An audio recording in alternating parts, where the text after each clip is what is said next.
आज आपण SOBCom profit prior to incorporation second example.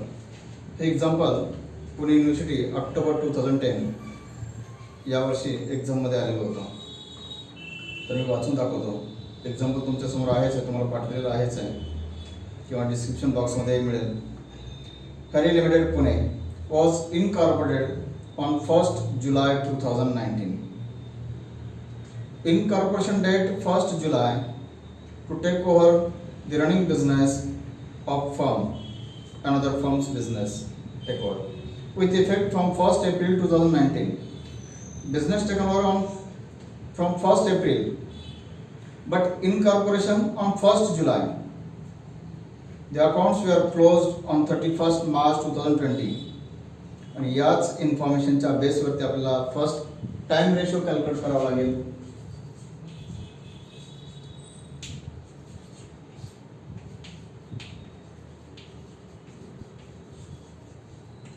Time ratio full year period 12 months. Accounting year starts on 1st April 2019.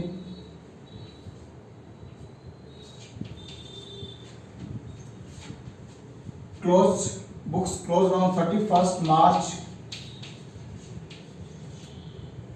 and then incorporation on 1st July.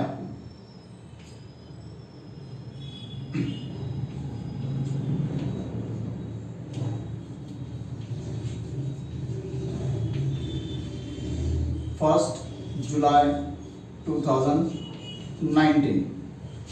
Then before, that means pre, from 1st April to 1st July, pre period, and then after, post period. Before, pre period, then complete months April to June end.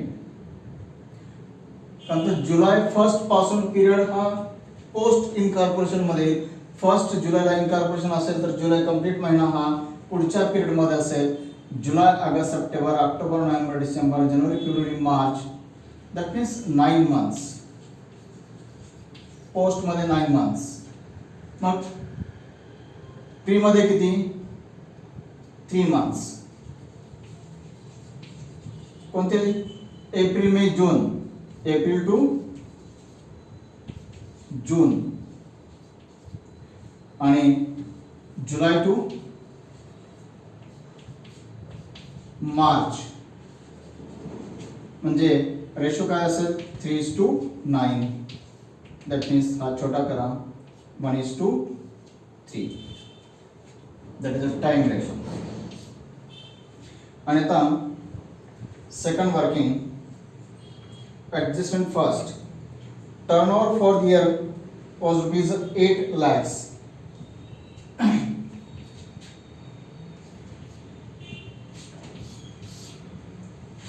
Sales ratio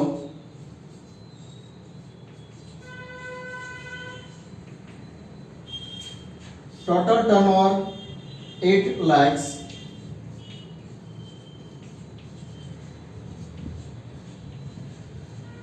Total turnover means sales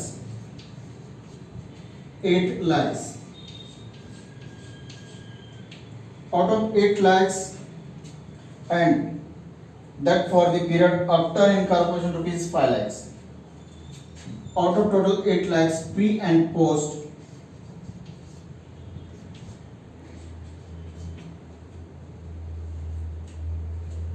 okay, out of total 8 lakhs, post period amount 5 lakhs, given amount,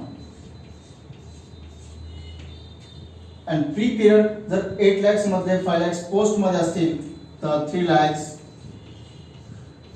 pre मध्ये. मग याचा ratio काय असेल? 3:5. Okay. आणि आता याच्यामध्ये एक working आहे. Last information. Interest to vendors on purchase price up to 31st August 2019 rupees 2,500. Number third,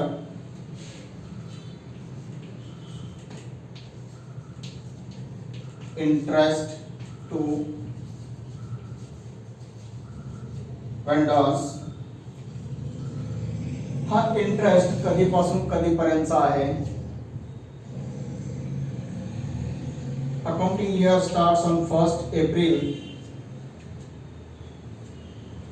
आणि हा इंटरेस्ट आहे 31 ऑगस्ट. ओके, 1 एप्रिल 19 आणि 31 ऑगस्ट 19. टोटल अमाऊंट किती? 2500. आता याच्यामध्ये एप्रिल, मे, जून, जुलै आणि ऑगस्ट कंप्लीट या 5 मंथचा हा टोटल एक्सपेन्स किती आहे? 2500. एप्रिल, मे, जून, जुलै, ऑगस्ट पर्यंतचा. आता लक्ष द्या, आपला प्री पिरियड किती? April to June. April to June म्हणजे एप्रिल, मे, जून हे 3 महिने प्रीचे आहेत. ओके, आणि मग पोस्ट मध्ये किती महिने जातात? 2 मंथ्स. 3 महिने आणि 2 महिने म्हणजे 2500 ही कोणत्या रेशो मध्ये डिवाइड करणार? 3:2. नंतर टोटल एक्सपेन्स एप्रिल पासून ऑगस्ट पर्यंतचा. लक्षात घ्या, टोटल एक्सपेन्स 2500 एप्रिल पासून ऑगस्ट पर्यंत किती? 2500. हा 5 मंथचा एक्सपेन्स आहे. 3:2 5 मंथ्स आहे. आणि ऑगस्ट पर्यंतचा 2500 असेल तर आपला या मधला प्री पिरियड किती? एप्रिल टू जून म्हणजे एप्रिल, मे, जून. जून पर्यंत प्री पिरियड म्हणजे जून पर्यंतच्या हिस्साचा 3 महिन्याचा प्री मध्ये येईल. तर पुढचे 2 महिने आहेत, पुढच्या 2 महिन्याचा पोस्ट मध्ये जाईल. म्हणजे इंटरेस्ट टू वेंडर्स रेशो 3:2 असेल. हा पण नोट करा. तर ती अमाऊंट आपल्याला या रेशो मध्ये डिवाइड करायची. ओके, आणि हे रेशो आपण वर्कआउट केले, नोट करून घ्या.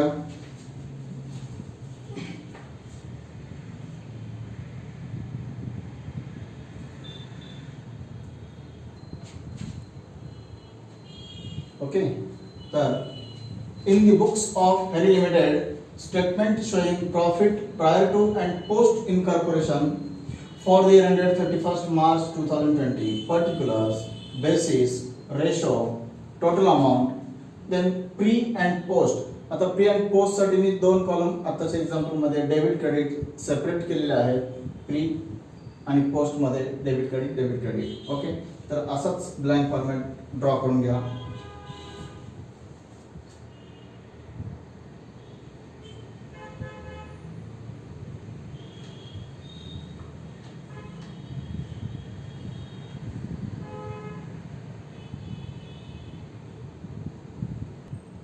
ओके, तर तुमचा असा ब्लँक फॉर्मॅट दिसेल. आता इन्फॉर्मेशन ॲडजस्टमेंट नंबर फर्स्ट आपण रेशो कॅल्क्युलेट साठी यूज केली. Second gross profit for the year ended. आता ग्रॉस प्रॉफिट हा क्रेडिट साइडला लिहितो आपण पेंडेलच्या. तर पहिला gross profit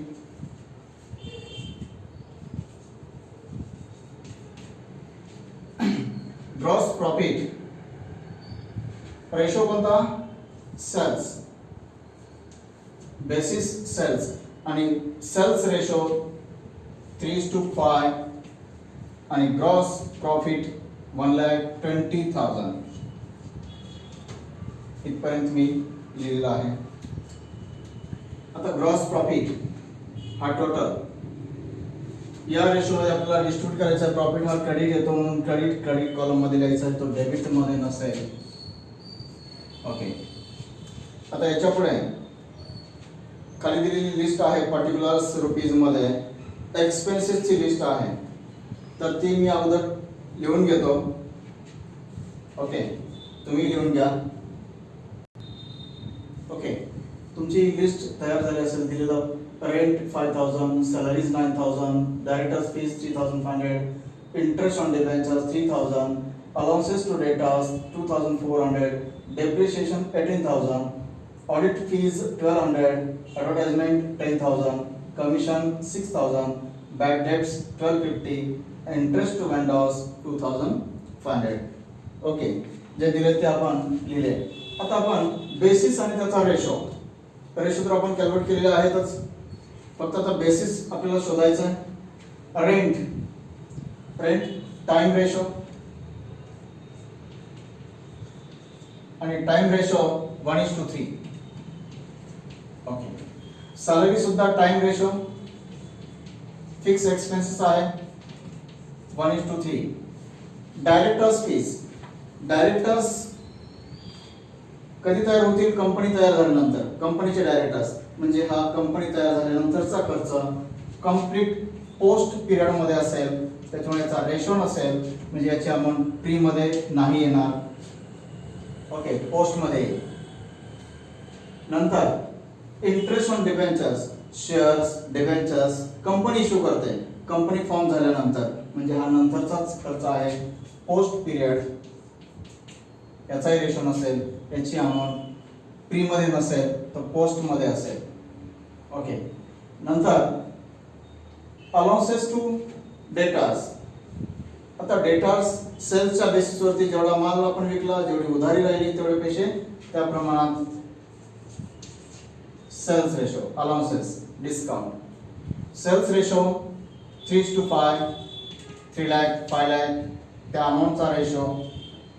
depreciation time. Okay, sale असेल किंवा नसेल आपली मशीन डिप्रिशिएट होणारच, असेल का डिप्रिशिएट होणारच 1:3.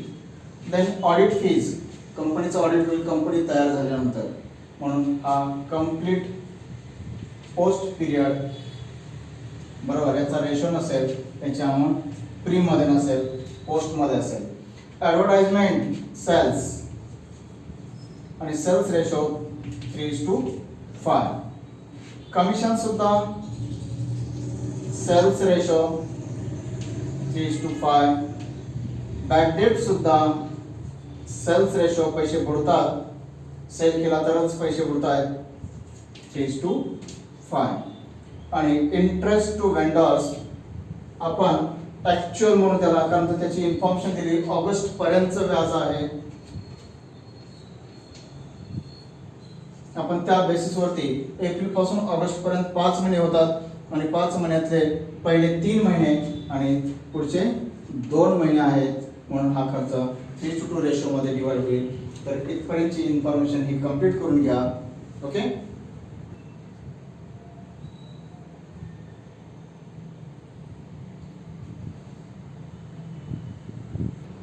आता आपण प्रत्येक अमाउंट डिवाइड करायची. आता क्रेडिट मध्ये काय येणार? तर फक्त ग्रॉस प्रॉफिट हाच फक्त क्रेडिट मध्ये, तर बाकी क्रेडिट मध्ये काहीच नसेल. ओके, चुकून इथं लिहिलं जाऊ नये. ओके, मी अगोदरच डॅश करून घेतो. तर आता 12,000 रेशो 3:5, 3 + 5 म्हणजे 8. तर जीपी कसा डिस्ट्रीब्यूट होतोय? 12,000 रेशो 3:5 म्हणजे कसं कॅल्क्युलेट करणार? 12,000 इंटू 3/8. 8 का 3 आणि 5 ची टोटल भाग किती झाले? 8. 8 पैकी 3 भाग अगोदर, म्हणून 3 न बनायचं, 8 ने डिवाइड करायचं. सेम 12,000 इंटू 5/8 बघा किती? 12,000 ला भागिले 8 गुणिले 3 4,500 आणि सेम 12,000 डिवाइड बाय 8 इंटू 5 7,500. म्हणजे हाच ग्रॉस प्रॉफिट प्री पिरियड साठी आणि पोस्ट पिरियड साठी 4,500 आणि 7,500 असेल. त्या दोन्हीची टोटल बरोबर तेवढी येते का? ओके, येते. तर क्रेडिट मध्ये 4,500 आणि 7,500 हा प्रॉफिट आहे. म्हणून आपण जसा P&L तयार केला तर क्रेडिट आणि डेबिटला बाय जीपी आणि डेबिटला टू एक्सपेन्सेस. म्हणजे प्रॉफिटचा बॅलन्स क्रेडिट असतो, एक्सपेन्सेसचा बॅलन्स डेबिट असतो. आता बाकी सगळे आपले डेबिटमध्ये येतील. जे फ्रीचे आहेत ते फ्रीमध्ये येतील, जे पोस्टचे आहेत ते पोस्टमध्ये येतील, रेशोनुसार येतील. आता रेंट टाइम रेशो दिलेल्या डेटनुसार टाइम रेशो कॅल्क्युलेट केला आपण 1:3. कारण एप्रिल मे जून 1 जुलैला इनकॉर्पोरेशन 3 महिने अगोदर 9 महिने नंतर, बरोबर. म्हणजे 3/9 होता तो छोटा केला आपण 1:3 आला. आता 5000 ही अमाऊंट आपल्याला डिस्ट्रीब्यूट करायची. तर कॅल्सीवरती घ्या 5000 या टोटलने डिवाइड करायचं. 5000 आता मी एक अमाऊंट तुम्हाला आणखी दाखवतो डिवाइड करून.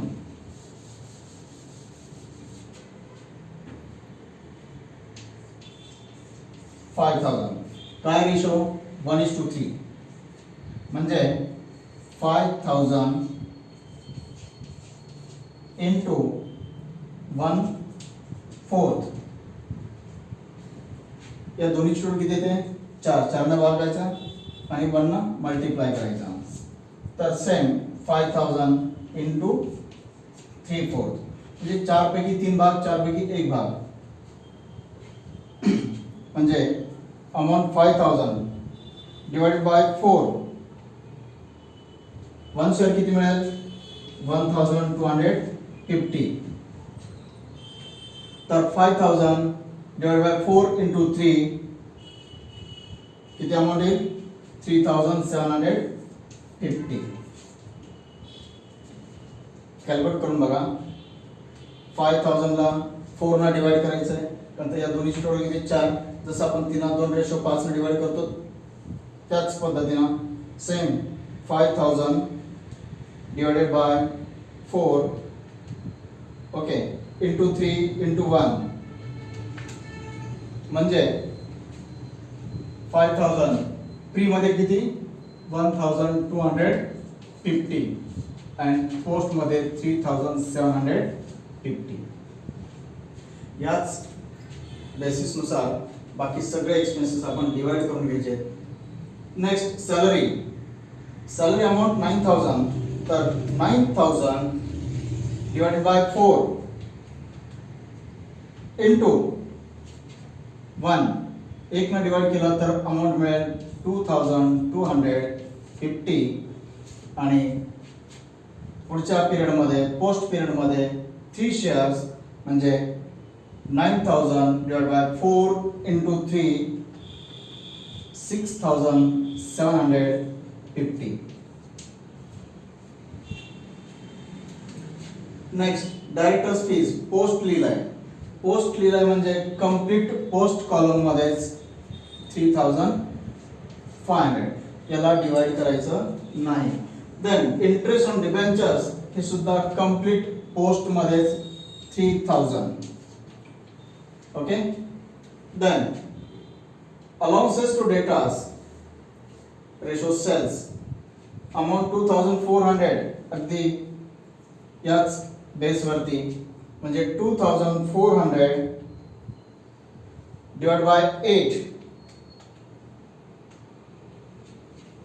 into 1 pre column 300 and 2400 divided by 8 into 5 1500. Then next depreciation 18,000 divided by 4 into 1 4500 आणि 18,000 divided by 4 into 3 13,500. ओके ही अमाउंट करेक्ट करा. Allowances to data sales ratio 2400 लिहिताना 2400 divided by 8 into 3 ratio sales होता. पहिली अमाउंट 900 आणि 2400 divided by 8 into 5 1500. Okay Then depreciation time ratio 4,500, 13,500. Audit fees post, complete post 1,200.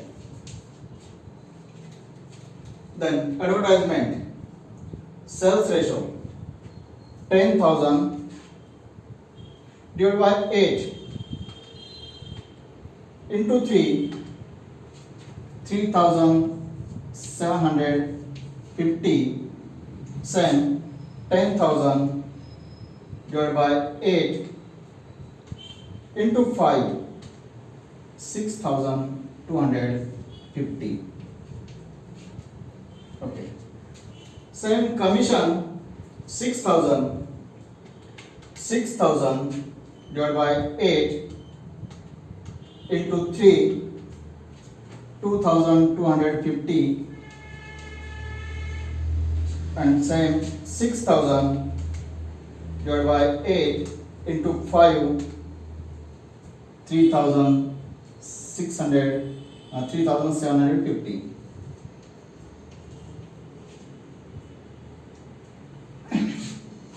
Next, bad debts, same 1250. 1250 divided by 8 into 3, 1250 divided by 8 into 3,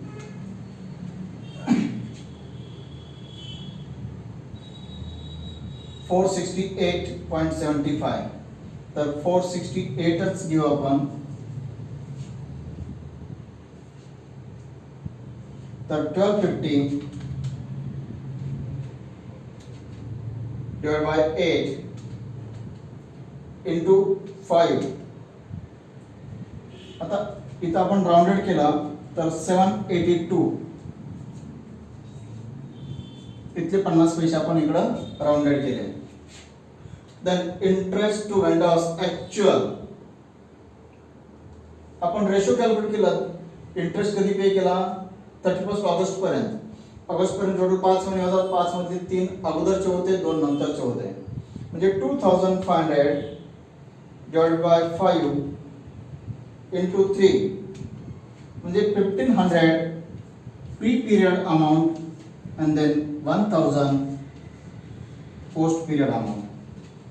बघा इथपर्यंत check करा आणि note करून घ्या. काय डाऊट असेल तर लगेच.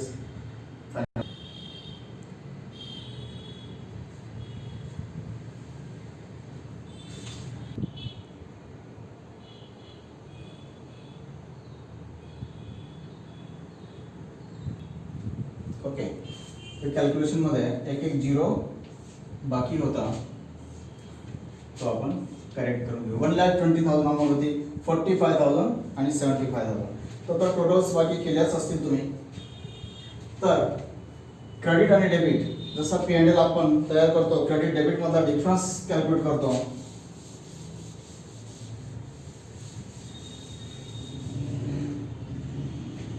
लक्ष द्या, प्री जर आपण सेपरेट केला असता तर क्रेडिट आणि डेबिट. आता प्रीचे क्रेडिटला किती 45,000 आणि डेबिटला किती याची टोटल. आता किती ते टोटल केली का टोटल तुम्ही नाही केली. या टोटलची टोटल ते पण नको. आता हा डेबिट कॉलम म्हणजे एक्सपेन्सेस कॉलम. तर 16,868 अमाऊंट येते. 16,868 डेबिट टोटल. आणि मग क्रेडिट किती 45,000. तर याचा डिफरन्स किती येतो, डिफरन्स कॅल्क्युलेट करा. आता 45,000 आपण जर सेपरेट असा केला असता तर 45,000 आणि डेबिटची अमाऊंट होती 16,868 टू एक्सपेन्स 16,868. लक्ष द्या, क्रेडिटची अमाऊंट 45,000 आणि ह्या डेबिट कॉलमची टोटल प्री पिरियडचा एक्सपेन्सेस टोटल 16,868. म्हणजे टू नेट प्रॉफिट डिफरन्स. मग किती येतो डिफरन्स 28,132.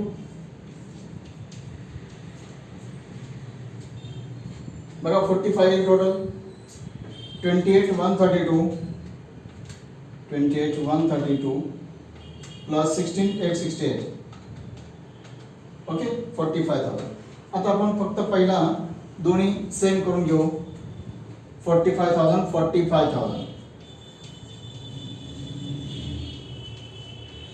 आता ऍक्च्युअल क्रेडिट तर 45,000 आहेच आहे. क्रेडिट 45,000 आहेच आहे. डेबिटला नेट प्रॉफिट किती, तो नेट प्रॉफिट 28,132. म्हणजे डेबिटला एक्सपेन्स कमी आहे 28,132 आणि हा प्री पिरियडचा प्रॉफिट असेल तर त्याला काय म्हटलं जातं, त्याला म्हटलं capital reserve. Okay capital reserve. आता पोस्ट पिरियड अगदी अशाच पद्धतीने आपण जर सेपरेट केला असता तर क्रेडिट 75,000, क्रेडिट टोटल 75,000 आणि डेबिटची टोटल येते 44,982. 44,982 एक्सपेन्स. ओके मग टॅली आणि प्रॉफिट किती येईल 75,000 टॅली, 75,000 टॅली आणि त्यातून एक्सपेन्स जर वजा केले तर किती प्रॉफिट येईल एनपी 30,018. म्हणजे पोस्ट पिरियडचा credit balance, credit amount 75,000.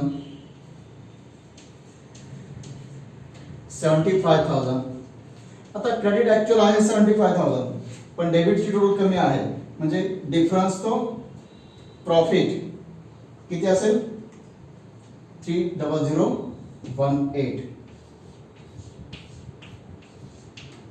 Okay म्हणजे नेट प्रॉफिट हा प्री पिरियडचा त्याला कॅपिटल रिझर्व, तर पोस्ट पिरियड आहे त्याला आपण रेव्हेन्यू प्रॉफिट म्हणतो. हा रेव्हेन्यू असेल रेव्हेन्यू. ओके अशा पद्धतीने हे टॅली होईल. काय डाऊट असेल तर नोट करून ठेवा.